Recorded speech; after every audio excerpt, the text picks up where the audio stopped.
All Bodo Students Union under the banner of Kokrajhar District Committee ABSU, we have organized a thoughts relay.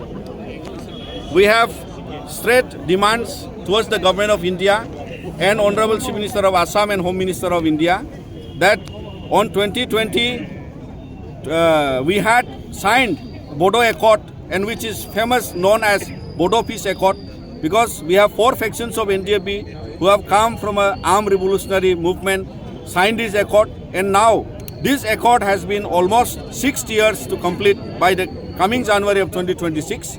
So therefore, we have placed the demand for all the 6th Schedule Council of Northeast. There is a pending 125th amendment to the 6th Schedule of the Constitution, and that's where we have an enhancement of a constituency in the Bodoland Council. We have additional subject in the Bodoland Council. We also have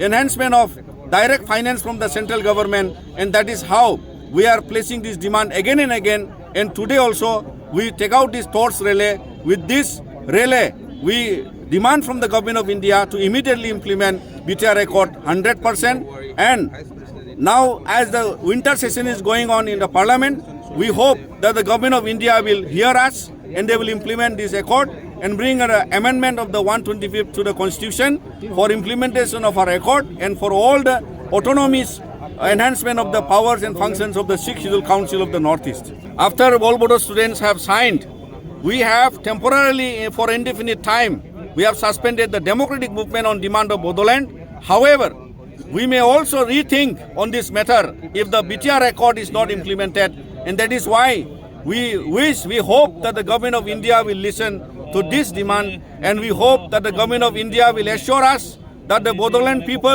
and the BTR people and also the entire Northeastern 6th Schedule Councils today feel that more autonomy is possible through 6th Schedule Council, and with the enhancement of power and functions, with the enhancement of the seats in the councils, that is very much possible. And therefore we hope that Government of India will implement this Bodo Accord 100%. And we need not that rethink after the resolution that we have adopted, and we may also have to think to withdraw this resolution and go for another phase of movement for separate state of Bodoland.